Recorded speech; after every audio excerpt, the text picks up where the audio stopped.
क्रांतिकारी जय भीम, सप्रेम नमस्कार, जय संविधान। 20 तारखेला आपण आपल्या मूलभूत हक्कातील सर्वोच्च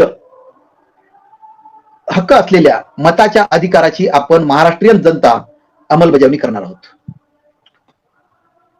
आजपर्यंतच्या आचारसंहिता घोषित झाल्यापासून ते आजपर्यंत या काळामध्ये आणि त्याचबरोबर आचारसंहितेच्या अगोदर 2 महिन्यापासून या महाराष्ट्रातील सत्ताधाऱ्यांनी आणि विरोधी पक्षांनी, जे प्रमुख विरोधी पक्ष आहेत, ज्याला आपण महाविकास आघाडी म्हणूया, आणि सत्ताधारी म्हणजे महायुती, या दोघांकडूनही या राज्यामध्ये मतदारांना आकर्षित करण्यासाठी आणि मताचं पारडं आपल्याकडे झुकविण्यासाठी सर्वतोपरी प्रयत्न होऊन गेलेले आहेत।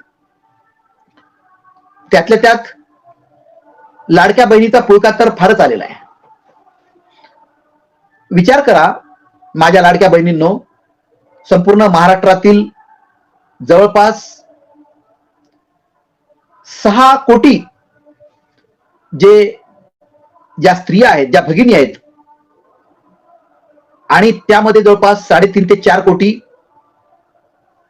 मतदार महिला आहेत, मतदार लाडक्या बहिणी आहेत। आणि या मतदार लाडक्या बहिणींचा पुळका आज दोन्ही महाविकास आघाडी आणि महायुती यांना आलेला आहे। भाजपच्या महायुतीने म्हणजेच एकनाथ शिंदे सरकार, त्यांच्या बरोबर असलेले भाजपचे गृहमंत्री देवेंद्र फडणवीस, अर्थमंत्री अजित पवार, या 3 प्रमुख आणि त्यांच्या सोबत असलेल्या मित्रपक्षाने या लाडक्या बहिणीच्या साठी 2100 रुपयाचं आकर्षण या मताच्या माध्यमातून त्यांनी लाडक्या आहे। बरं, एवढं आश्वासनच देऊन थांबले नाहीत। प्रत्येकी 1500 रुपये असे 7500 रुपये त्यांनी जबरदस्तीने अकाउंटवरती त्यांनी महिलांच्या टाकलेले आहेत, लाडक्या बहिणीच्या अकाउंटमध्ये टाकलेले आहेत। आणि म्हणून की काय, महाविकास आघाडीच्या पक्षांनी त्या ठिकाणी निवडणुकीनंतर आमचं जर सरकार आलं तर त्या ठिकाणी आम्ही प्रत्येकी लाडक्या बहिणींना 3000 रुपयाचे त्या ठिकाणी आम्ही दरमहा आर्थिक मदत करणार आहोत, अशा पद्धतीचा जाहीरनाम्यामध्ये उल्लेख केलेला आहे। आता प्रश्न असा निर्माण होतो की जर कुणीही न मागता अचानक जर कुणी आपल्याला लाभ देत असेल, समजून घ्या मी कधी कुणाला मागितलंच नाही, जर जबरदस्ती मला जर कोणी पैसे देत असेल तर त्या पैशाच्या देण्याच्या मागे त्यांचा काय स्वार्थ आहे हा घेणाऱ्यांनी ओळखला पाहिजे। मग ते कुणी असो, व्यक्ती असो, व्यक्ती समूह असो, कुणी असो, विनाकारण न मागता एखादा माणूस आपल्याला जर काही देत असेल, महापुरुषांच्या गोष्टी वेगळ्या, परंतु राजकीय पक्ष, राजकीय नेते, राजकारणी जे सामदाम दंडभेदाच्या कूटनीतीवर आधारलेले असतात, त्यातून त्या खुशीतून तयार झालेले असतात, अशांकडून जर अचानक आपल्याला वेगवेगळ्या पदाचे, वेगवेगळ्या पद्धतीचे जर लाभ मिळत असतील, तेही न विचारता न मागता डायरेक्ट, तर निश्चितपणे त्याच्या पाठीमागच्या कारणाचा आपण विचार केलाच पाहिजे। लाडक्या बहिणींनो आणि महाराष्ट्रातील संपूर्ण महिलांनो, जे मतदार आहेत, त्यांना नम्र विनंती आहे, या व्हिडिओच्या माध्यमातून आपण प्रत्येकाने स्वतःला एक क्षणभर विचार करावा। आपल्या प्रत्येकाने आपल्या हृदयातील सद्सत विवेक बुद्धीच्या पटावर घासून या शंकेचा, या पैशाच्या, या आर्थिक लाभाच्या आमिषाचा आपण विचार केला पाहिजे की आम्हाला हे का देतात, आमच्याकडं का देतात हे पैसे, असा विचार का करत नाहीत, आणि हा विचार केला पाहिजे। मला सांगा, जर समजा 2 महिन्यावरती, 3 महिन्यावरती विधानसभेच्या महाराष्ट्राच्या निवडणुका आलेल्या आहेत, मग अशा काळामध्ये महिलांना आकर्षित करण्यासाठी जर या महायुतीच्या सरकारने, शिंदे सरकारने, फडणवीस, अजित पवार या सर्वांनी मिळून जर ही महिलांसाठी लाडकी बहीण म्हणून जर ही 1500 रुपये अकाउंटवर टाकले असतील, तर याचा विचार आपण निश्चित केला पाहिजे. तो हा की ज्या पद्धतीनं आपल्या देशाला, राज्याला आणि लोकशाहीला भ्रष्टाचाराचा कॅन्सर झालेला आहे, लाच घेण्याचा, लाच देण्याचा हा जो कॅन्सर झालेला आहे, तो कॅन्सर आमची संपूर्ण लोकशाही आणि संविधान आणि देश पोखरून काढलेला आहे. हा विचार आपण केला पाहिजे. एक साधं उदाहरण देतो मी, समजून घ्या. आमच्या महाराष्ट्रामधल्या या लाडक्या बहिणीचा जर खरोखरच लाडकी बहीण म्हणून जर तुम्ही ही आर्थिक मदत देऊ शकत असाल आणि त्यामागे जर निश्चितपणे कुठल्याही प्रकारचा उद्देश नसेल, मताच्या आमिषाचा उद्देश नसेल, मताच्या आकर्षणाचा उद्देश नसेल, तर महायुतीच्या पक्षाने, महायुतीच्या मित्रपक्षाने या माझ्या प्रश्नाचं उत्तर द्यावं. आणि हे उत्तर हा प्रश्न त्यांच्यासाठी नाहीये, कारण ते निर्लज्ज आहेत. निर्लज्ज लोकांना प्रश्न विचारणे हा विचारणाऱ्याचा सुद्धा अपमान आहे. परंतु हा प्रश्न मी आमच्या लाडक्या बहिणींना विचारतो. हा प्रश्न असा आहे, लाडक्या बहिणींना समजून घ्या, प्रश्न स्वतःला समजून घ्या. ब्रिजभूषण शरण सिंग जे भाजपचे वरिष्ठ पदाधिकारी आहेत, संदीप सिंग सैनी हे सुद्धा भाजपचे वरिष्ठ पदाधिकारी आहेत, कुलदीप सिंग संगर हे सुद्धा भाजपाचे वरिष्ठ पदाधिकारी आहेत, रामदुलार गौर हे सुद्धा भाजपचे पदाधिकारी आहेत वरिष्ठ, कन्हैयालाल मिश्रा हे सुद्धा भाजपचे पदाधिकारी आहेत पक्षाचे, पद्मराजन केत हे सुद्धा भाजपचे वरिष्ठ पदाधिकारी आहेत, चिन्मयानंद हे सुद्धा भाजपचे वरिष्ठ पदाधिकारी आहेत.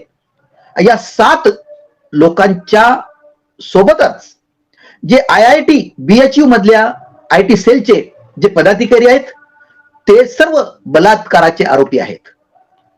आणि शिवाय हे जे 7 ब्रिजभूषण शरण सिंग, संदीप सिंग सैनी, कुलदीप सिंग संगर, रामदुलार गौर, कन्हैयालाल मिश्रा, पद्मराजन केत आणि चिन्मयानंद हे 7ही जण लैंगिक आणि बलात्काराचे आरोपी असलेले भाजपाचे पदाधिकारी आहेत. आता मला सांगा लाडक्या बहिणींनो, हे सगळे भाजपाचे पदाधिकारी वरिष्ठ देशातले आणि त्याचबरोबर जे IIT BHU मधले जे IT सेलचे विद्यार्थी जे पदाधिकारी आहेत, हे सर्व बलात्काराचे आरोपी आहेत. आणि हे बलात्काराचे आरोपी जे 7च्या व्यतिरिक्त जे मी शेवटचे सांगितलेले आहेत की IIT BHU बॅच मधले जे बलात्काराचे आरोपी आहेत, हे सर्व आरोपी वाराणसी मतदारसंघातून जे माननीय प्रधानमंत्री मोदींचा मतदारसंघ आहे, त्या वाराणसी मतदारसंघातून हे त्या पक्षाचे त्या ठिकाणचे पदाधिकारी आहेत किंवा त्या सेलचे, त्या IT सेलचे पदाधिकारी आहेत. मग विचार करा, जर प्रधानमंत्री त्यांच्या मतदारसंघातील या लैंगिक शोषणकर्त्यांना, बलात्काऱ्यांना, त्याचबरोबर या वरच्या 7 नराधमांना जे बलात्कारी आहेत, लैंगिक शोषण करणारे आहेत, या सर्वांना जर प्रधानमंत्री अभय देत असतील तर त्यांना बळी पडलेली, त्यांच्या अत्याचाराला, व्यभिचाराला बळी पडलेली लाडकी बहीण या महायुतीची, भाजपची नाही का? या बलात्कार आणि लैंगिक शोषणाला बळी पडलेल्या भगिनी या शिंदे सरकारच्या, या भाजपच्या, महायुतीच्या सरकारच्या, मोदी सरकारच्या, प्रधानमंत्र्याच्या, या भारतीय जनता पक्षाच्या लाडक्या बहिणी जर असत्या तर या सर्व बलात्काऱ्यांना आज शिक्षा का होऊ शकली नाही? पुढेच काय, गुन्हा दाखल झाल्याच्या नंतर त्यांना अटक सुद्धा का होऊ शकली नाही? हा प्रश्न सर्व महाराष्ट्राच्या लाडक्या बहिणींना हा माझा आहे. आणि निर्लज्जपणे पुन्हा वरतोड करून सांगायचं की आमची लाडक्या बहिणीला आम्ही दरमहा 2100 रुपये आर्थिक मदत देणार. 2100 रुपयामध्ये आर्थिक आणि त्याच 2100 रुपयाच्या बदल्यामध्ये तुम्ही लैंगिक शोषण आणि बलात्कार करणार का? हा माझा प्रश्न आहे आमच्या लाडक्या बहिणींना. जर आमच्या इज्जतीची, जर आमच्या शिलाची किंमत 2100 रुपये आहे का? आमच्या 6 वर्षाच्या बालिकेवर अक्षय शिंदे सारखा बदलापुरामध्ये लैंगिक शोषण करतो, त्याची किंमत 2100 रुपये आहे.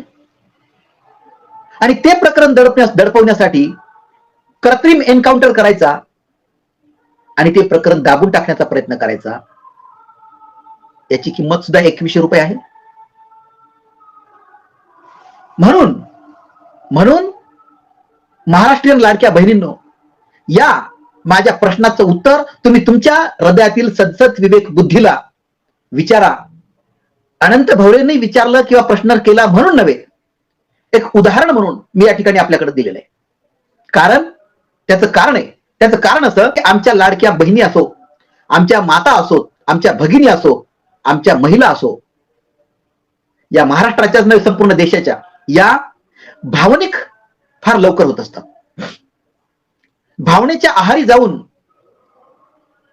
या भगिनी, या महिला भावनेच्या आहारी जाऊन आपल्या मताचा अधिकार,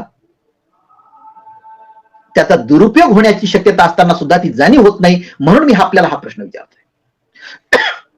कारण हा मताचा अधिकार जो आहे, हा मताचा अधिकार अमेरिका 256 वर्षापूर्वी स्वतंत्र होऊन सुद्धा त्यांना 1964च्या नंतर, म्हणजेच जवळपास 150 वर्षाच्या नंतर अमेरिकन महिलांना मताचा अधिकार मिळालेला आहे. आणि इथे आमचा देश 1947 ला स्वतंत्र झाल्याबरोबर आणि संविधानाची निर्मिती झाल्याबरोबर, तिची अंमलबजावणीची सुरुवात झाल्याबरोबर 26 नोव्हेंबर 1950 पासूनच आमच्या भारतीय महिलांना मताचा अधिकार मिळालेला आहे.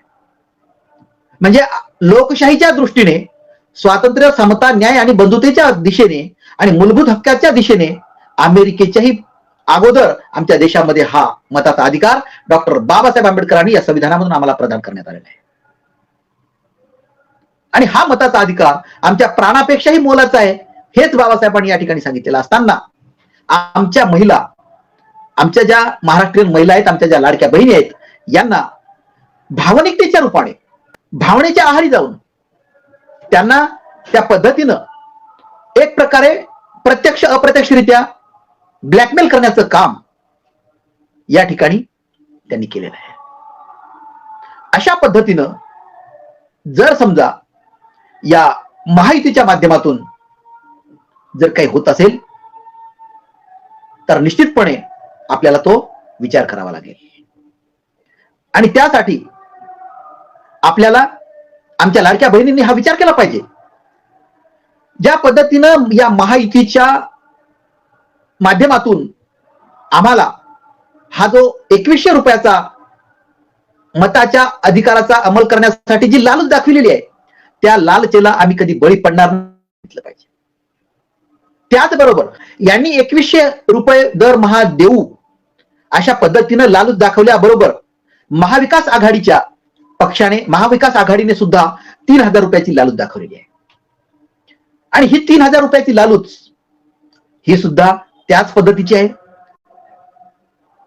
प्रश्न हा निर्माण होतो की 1500 रुपये 5 महिन्याचे देण्यासाठी या शिंदे सरकारने महाराष्ट्राच्या 21,000 कोटी रुपयाचं कर्ज आमच्यावरती केलं आणि ते प्रत्येकी 7,500 रुपये वाटले. आणि या एक वर्षभराच्या नियोजनासाठी त्यांनी 46,000 कोटी रुपयाचं कर्ज काढलं. 46,000 कोटी रुपयामधून 2100 रुपये आम्हाला दिले, आमच्या लाडक्या बहिणींना, आणि उरलेले पैसे संपूर्ण या मतदानाच्या निवडणूक प्रचारासाठी वापरले. आणि कर्जबाजारी होऊन या महाराष्ट्राला कर्जबाजारी करून स्वतःचा स्वार्थ साधला आणि महिलांनी मतदान करावे म्हणून त्यांनाही लालूच दाखविली 1500 रुपयाची. आणि त्या ठिकाणी त्यांनी आपला राजकीय डाव साधण्याचा प्रयत्न केलेला आहे. आणि हा डाव अपयशी होतो का काय, म्हणून त्यांनी पुन्हा निवडणुकीमधून जर आमचं सरकार आलं तर आम्ही 2100 रुपये प्रत्येक महिलांना दरमहा देऊ अशी लालूच दाखवली. का तर त्यांना माहित होतं की कदाचित आमचं जर सरकार नाही आलं तर या 2100 रुपयाच्या लालचे पोटी आम्हाला मतदान तर होईल आणि निश्चितपणे आम्ही सत्तेवर येऊ. ही त्या मागची भूमिका. आणि ज्या पद्धतीनं या महायुतीनं हा जाहीरनाम्यामध्ये सांगितलं, अगदी त्याच पद्धतीनं ती जरी ओढण्याचं काम या महाविकास आघाडीनं सुद्धा केलेलं आहे. महाविकास आघाडीनं जे 3,000 रुपयाची या ठिकाणी आश्वासन दिलेलं आहे जाहीरनाम्यामधून, याचं सुद्धा आपल्याला मला आणि आपल्याला नवल वाटायला पाहिजे, आश्चर्य वाटायला पाहिजे. त्याचं कारण असं, 2100 रुपयासाठी जर तुम्ही 70,000 कोटी रुपये वार्षिक वर्षाला कर्ज काढत असाल, तर मग 3,000 रुपयासाठी दर वर्षाला 1,00,000 कोटी रुपयाचं कर्ज तुम्हाला घ्यावं लागेल. बरं, हे कर्ज तुम्ही आमच्याच बळावर घेणार, आमच्यावरच डोक्यावरती कर्ज तुम्ही करणार आणि त्या कर्जाच्या ओझ्यामध्ये आम्ही दबून मरणार, परंतु त्याची मलई मात्र तुम्हाला भेटणार या राजकारणाच्या माध्यमातून. हे असं असताना सुद्धा आमची महाराष्ट्रीयन जनता ही एक वैचारिक गोंधळात सापडलेली आहे, वैचारिक संभ्रमात सापडलेली आहे. आणि तो संभ्रम आणि तो गोंधळ दूर करण्यासाठीच मी आपल्या या चॅनलच्या माध्यमातून आपल्याशी संवाद साधत आहे. काहीही जरी झालं तरी एक लक्षात घ्या, हा मताचा अधिकार 5 वर्षातून एका सेकंदासाठी येत असतो. 5 वर्षातून एकदा, फक्त एका सेकंदासाठीच हा अधिकार मिळत असतो. आणि त्या एका सेकंदाच्या मतपरिवर्तनासाठी, मनपरिवर्तनासाठी गेल्या 2 ते 3 महिन्यापासून येथील सर्वच राजकीय पक्ष, महाविकास आघाडी असेल, महायुती असेल आणि इतर त्यांचे मित्रपक्ष असतील, यांच्या माध्यमातून आपला तो मताचा 1 सेकंदाचा जो अधिकार आहे तो आपल्या पारड्यात खेचण्यासाठी आमचा मेंदू भ्रष्ट करण्याचं काम हे करत आहेत. ज्या पद्धतीनं पहा, एखादा जर माणूस खूप दारू पिणारा असेल, तर दारू पिल्याच्या नंतर किंवा मद्यपान करणारा असेल, मद्यपान केल्याच्या नंतर, दारू पिल्याच्या नंतर त्याचा मेंदू भ्रष्ट होतो आणि तो स्वतःच्या थोड्याशा क्षुल्लक स्वार्थासाठी काहीही करायला मोकळा होतो, तयार होतो, काहीही करायला तयार होतो. अगदी तीच पद्धत मेंदू भ्रष्ट करून, मेंदूला सद्विचारापासून अलिप्त ठेवून, तीच पद्धत येथील महाविकास आघाडी असेल, महायुती असेल किंवा आणखी राजकीय पक्ष असतील, या सर्वांनी मिळून हा या एका सेकंदासाठी आमच्या मतदारांचा, म्हणजे विशेष म्हणजे आमच्या लाडक्या बहिणींचा हा एका सेकंदाचा मेंदू भ्रष्ट करण्यासाठी शेवटच्या क्षणापर्यंत 100% प्रयत्न करत असतात. मग या एका सेकंदाची आपल्याला जाणीव व्हावी, आपल्या एका सेकंदाच्या मताच्या अधिकाराची अंमलबजावणीची जाणीव 5 वर्षासाठी कशी होईल, यासाठीच, ही जाणीव करून देण्यासाठी हा माझा व्हिडिओ आहे, आपल्याशी संवाद साधण्यासाठी आहे. कारण येणारे 5 वर्ष आपले महाराष्ट्राच्या राजकीय दिशा देणारे आहेत, देशाला एक राजकीय समीकरण सिद्धांत निर्माण करण्यासाठी देणारे आहेत. लाडक्या बहिणींनो आणि महाराष्ट्रीयन मतदारांनो, विचार करा की आमचा देश गेल्या 75-70 वर्षामध्ये सुरुवातीच्या काळामधले 5 वर्ष राजकीय सिद्धांतावर आधारित असलेल्या व्यवस्थेवर हा देश चालत होता. परंतु 5 वर्षानंतर हळूहळू गोगलगाईची गती घेऊन कूटनीतीने शिरकाव केला आणि गेल्या 15 ते 20 वर्षापासून या गोगलगाईची गती नष्ट होऊन कासवाची गती घेतली आणि 2014 पासून तर यांनी कोरोनाची गती घेतलेली आहे. कशासाठी? की या कूटनीतीनं संपूर्ण देशाला एका अजगरासारखा विळखा मारला आणि त्या विळख्यामध्ये आमची संविधान आणि आमची लोकशाही त्या ठिकाणी गिळंकृत होण्याच्या मार्गावर आहे. संपूर्ण देश, हरियाणाच्या निवडणुका घ्या, येणाऱ्या चालू असलेल्या झारखंडच्या घ्या, जम्मू काश्मीरच्या घ्या, मागच्या वर्षी झालेल्या तेलंगणा, मध्य प्रदेश, राजस्थान, मणिपूर, या सगळ्या राज्यामधल्या निवडणुका घ्या गेल्या 2-3 वर्षामधल्या. तर ह्या सर्व निवडणुकीच्या माध्यमातून जर आपण विचार करू तर अशी अवस्था निर्माण झालेली आहे की जणू काही या निवडणुकीतल्या मताच्या अधिकारातल्या एका सेकंदासाठीच लोकशाही आणि संविधान निर्माण झालेली काय, अशी शंका आम्हाला आज निर्माण होते. आणि हे संविधान आणि लोकशाही आणि ही लोकशाही मूल्य स्वातंत्र्य, समता, न्याय आणि बंधुता ही या मूल्यांची निर्मिती क्षणोक्षणी पदोपदी त्याची गरज भासणारी अशा पद्धतीची ही मूल्य आहेत आणि ती लोकशाहीमधून आविष्कारित होऊन ती आपल्या हृदयामध्ये कायम वास्तव्यास असणारी आहे. परंतु येथील कूटनीतीच्या राजकीय पक्षांनी आणि त्यांच्या व्यवस्थेने आम्हाला अशी परिस्थिती आणून ठेवलेली आहे की आम्ही जणू काही 5 वर्षातून एका सेकंदासाठी मतदान करण्याच्या आधी ही संपूर्ण 5 वर्षातली लोकशाही आधारित आहे की काय अशा पद्धतीचा प्रवाह या व्यवस्थेने निर्माण केलेला आहे. या देशातील लोकशाहीची जी आधारस्तंभ आहेत, कायदे मंडळ, कार्यकारी मंडळ आणि न्याय मंडळ. कायदे मंडळ तर कधीच कूटनीतीला बळी पडून संपूर्ण देशाला कर्जबाजारी करून, मानवी हक्काचं उल्लंघन करून, व्यभिचार, अत्याचार करून कायदे मंडळ संपूर्ण संपण्याच्या मार्गावर आहे. कार्यकारी मंडळ या संपूर्ण पद्धतीला समर्थन देऊन आता सांगितल्याप्रमाणे कार्यकारी मंडळ प्रमुख माननीय प्रधानमंत्री यांच्या मतदारसंघातील जे लैंगिक आणि बलात्काराचे आरोपी आहेत त्यांना अभय देण्याचं काम स्वतः प्रधानमंत्री करत असतील का काही शंका येते. त्याचबरोबर भाजपचे पदाधिकारी जे मी 7 नावं सांगितली ते सुद्धा बलात्कार आणि लैंगिक शोषणाचे आरोपी असताना सुद्धा त्यांनाही अभय मिळतं. याचाच अर्थ स्पष्ट आहे की आमचं कार्यकारी मंडळ सुद्धा अनीतीच्या मार्गाने जाऊन या देशातील आमच्या महिलांचा, आमच्या लाडक्या बहिणीचं त्या ठिकाणी 2100 रुपये किंमत लावून त्यांच्या इज्जतीची, त्यांच्या शिलाची त्या ठिकाणी मोल केलेला आहे 2100 रुपयामध्ये. बरोबर. न्याय मंडळाने तर कडेलोट केलेला आहे या लोकशाहीचा आणि संविधानाचा. जे आता निवृत्त झाले माननीय धनंजय चंद्रचूड साहेब यांनी अयोध्या मंदिराच्या बाबतीत निर्णय देण्याच्या पूर्वी यमाई देवीला प्रश्न विचारला की यमाई देवी, मला अयोध्येचा निकाल लावायचा आहे, मला शक्ती नाहीये, मला शक्ती प्रदान कर. आणि त्यांनी ती शक्ती प्रदान केली आणि त्या यमाई देवीला विनंती केल्यावरून त्याने हा अयोध्येचा प्रश्न निकाली काढला असं ते स्वतः म्हणतात. जर समजा धर्मनिरपेक्ष संविधान, धर्मनिरपेक्ष लोकशाही आणि संविधान निष्ठता बाळगण्याची शपथ घेतलेल्या उच्च पदस्थ सर्वोच्च न्यायालयाच्या सरन्यायाधीशपदी असलेल्या व्यक्तीने जर अशा प्रकारे यमाई देवीनं हा निकाल दिला असं म्हणतात तर याचा अर्थ स्पष्ट आहे की आमचं न्यायालय सुद्धा या ठिकाणी भ्रष्ट होऊन गेलेलं आहे. म्हणजेच लोकशाहीचे 3ही आधारस्तंभ आमचे या ठिकाणी नपुंसक आणि शंड होऊन बसलेले आहेत.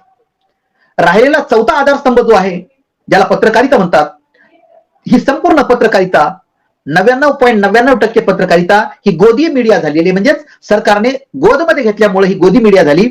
सरकार काहीही करो, सरकार कसंही सरकार चालवो, कसंही देश चालवो, कसंही राज्य चालवो आणि तीच पूर्व दिशा समजून ही गोदी मीडिया संपूर्ण त्याचा प्रचार आणि प्रसार करते. वाईट चालव तरी त्याचा प्रचार करते, चांगलं तर हे सरकार करत नाही कुठलंच राज्यातलं आणि केंद्रातलं. परंतु संपूर्ण सरकार कसंही जरी चाललं वाईट मार्गाने, अनितीच्या मार्गाने जाऊ द्या, त्याचा प्रचार आणि प्रसार करण्याचं काम ही गोदी मीडिया करते. परंतु 0.01% जी मीडिया आहे, जी पत्रकारिता आहे, ज्यामध्ये आदरणीय दीपक शर्माजी आहेत, ज्यामध्ये आमच्या महाराष्ट्राचे टायगर अशोक वानखेडे सर आहेत, ज्यामध्ये अनेक उमाकांत लखेडा सर आहेत, ज्या प्रकाश पोहरे सर आहेत नागपूरवरून, ज्यामध्ये निरंजन टकले सर आहेत नाशिकमधून, ज्यामध्ये निखिल वागळे सर आहेत, ज्यामध्ये अनेक आहेत. अशा जे पत्रकारितेच्या आणि सतत विवेक बुद्धीच्या माध्यमातून पत्रकारिता जपणारे आहेत, अशा 0.01% मीडियाला माझा सॅल्यूट आहे.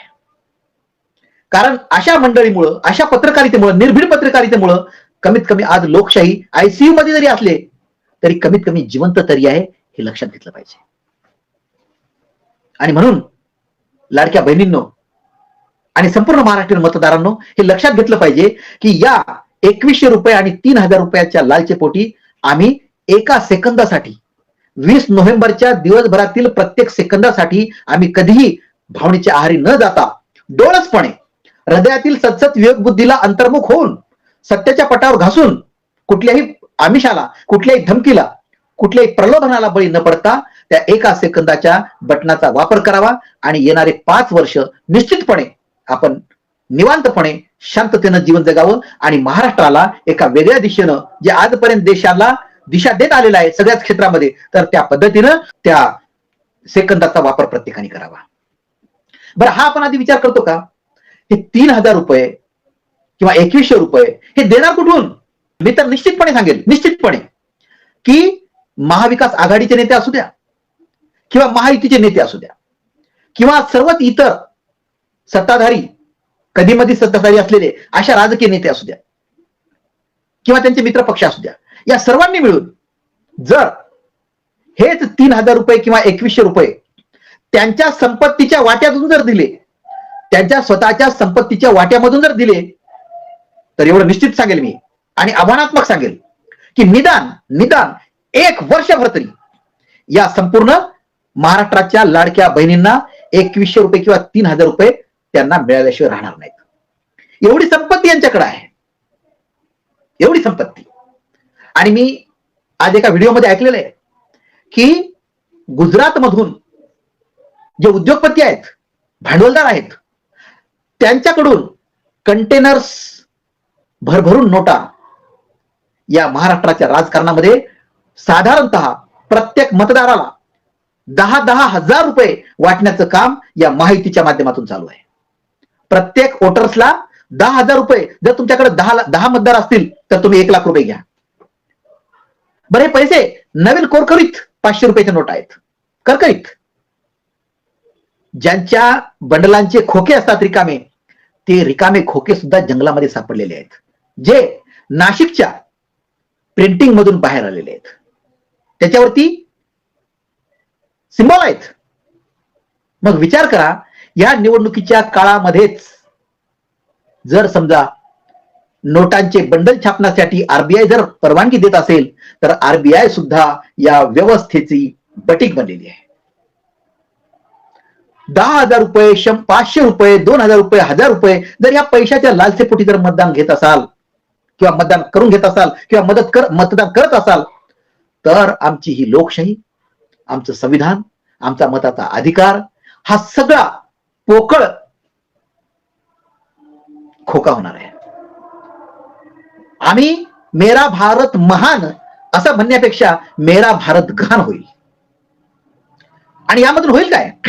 डॉक्टर बाबासाहेब आंबेडकर म्हणतात प्रॉब्लेम्स ऑफ रुपीमधून की कोणताही सरकार, कोणताही देश नोटांची बंडल छापून अर्थव्यवस्था सुधारू शकत नाहीत.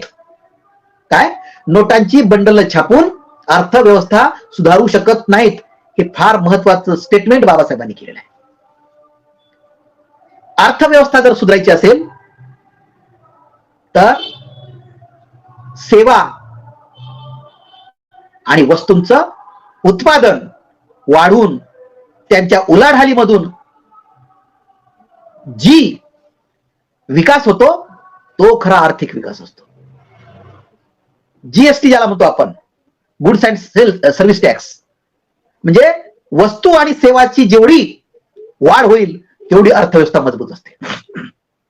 अशी नोटांची बंडल कोरी छापून 10,000 रुपये, 5,000 रुपये, 1,000 रुपये वोटर्सला देऊन जर मताच्या अधिकारासाठी करत असाल तर आमचा देश अशा रसातळाला एक दिवस जाईल की आम्ही कल्पनाही करू शकणार नाही की आमचा देश होता की नाही.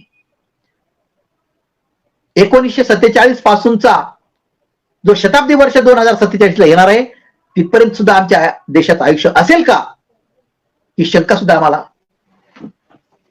भेडसावते आहे. मग विचार करा, या सर्व प्रकारच्या मताच्या अधिकारामधून येणारं सरकार जर संविधानवादी नसेल किंवा लोकांच्या मताचा आदर करणारा नसेल, तर अशा वेळीस आमचं महाराष्ट्र या देशामध्ये कितव्या क्रमांकावर खाली जाईल निर्देशांकाच्या माध्यमातून विकासाच्या, ते आम्ही सांगू शकणार नाही.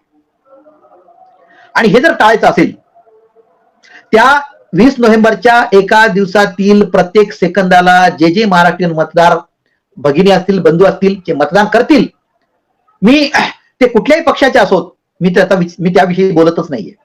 हा विचार सांगतोय की आपल्याला हा मताचा अधिकार आपल्या मूलभूत हक्कातील सर्वोच्च स्थानी असलेला असल्यामुळं आम्हाला तो मताचा अधिकार एका सेकंदासाठी येणारे 5 वर्ष आमच्या जीविताचं रक्षण करू शकतील.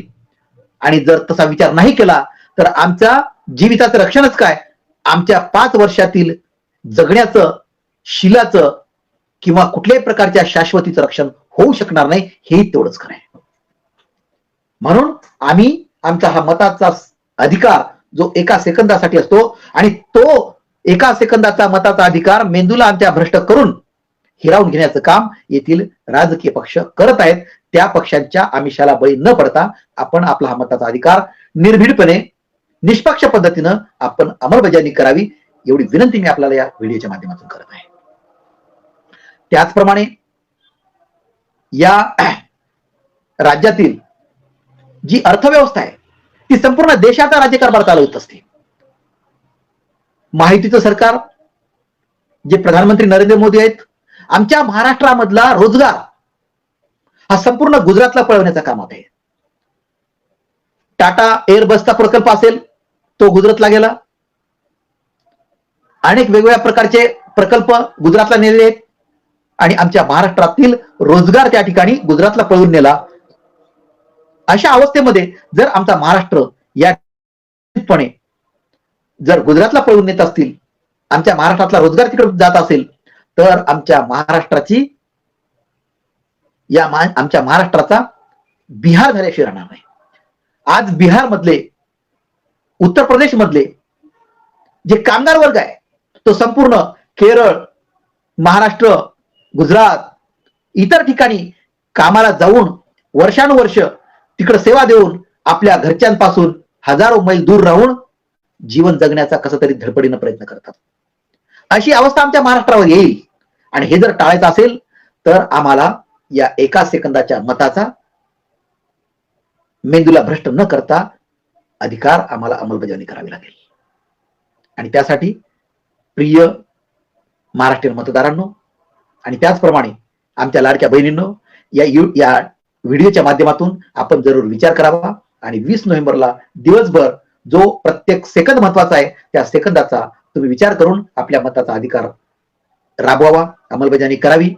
आणि पुन्हा एकदा मी आपल्याला विनंती करतो की कुठल्याही राजकीय पक्षांच्या आमिषाला बळी न पडता आपल्या मताचा अधिकार राजरोसपणे, बिनदिक्कतपणे या सगळ्या प्रकारच्या, शेवटी आपल्या शीलाची, जगण्यासाठी माणसाला स्वाभिमानाची आवश्यकता असते आणि हा स्वाभिमान आपल्या शीलातून येत असतो, आपल्या आचरणातून येत असतो. आणि हे जर आचरण आणि शील येथील व्यवस्था देत नसेल, तिचं संरक्षण करण्याची जबाबदारी जर ते स्वीकारत नसतील, तर आमच्या या 2100 रुपये आणि 3000 रुपयाच्या आमच्या इज्जतीच्या, आमच्या शीलाच्या मोजमाप केलेल्या या प्रकारच्या अशा पैशाला आम्ही भाळणार नाही. आणि आम्ही निर्भीडपणे कुठल्या आमिषाला बळी न पडता, आम्हाला 3000 रुपये भेटो किंवा न भेटो, आम्हाला 2100 रुपये भेटो किंवा न भेटो, आम्हाला याची आवश्यकता नाही. आम्हाला आमच्या शीलाच्या संरक्षणाची आवश्यकता आहे आणि आम्ही त्यासाठीच मतदान करणार आहोत. हा निर्णय प्रत्येक महिलांनी, लाडक्या बहिणींनी घ्यायचा आहे आणि 20 तारखेच्या त्या मताच्या अधिकाराचा अवलंब करायचा आहे. एवढी हात जोडून कळकळीची विनंती करतो आणि थांबतो. जय संविधान, जय भारत, धन्यवाद, जय हिंद.